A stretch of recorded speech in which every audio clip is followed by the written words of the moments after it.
In this video, I'm going to show you how you can add friends on Steam. For more tutorials, make sure you subscribe, and let's get right into it. So first of all, what you need to do is obviously open up Steam, whether that's your Steam app or on your web browser.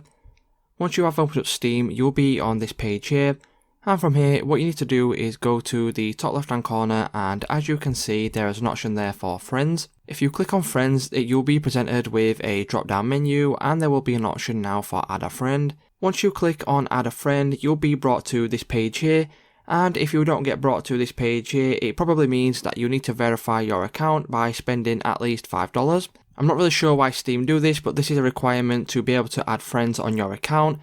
So once you are on this page, what you can do is you can enter in a friend code, and this is your code here if you want to give it to one of your friends. If not, you can add your friend by their account name.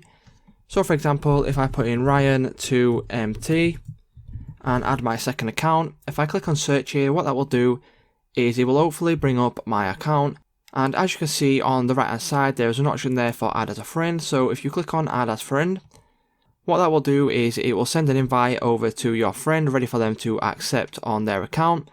So that's how you can go ahead and add friends on Steam.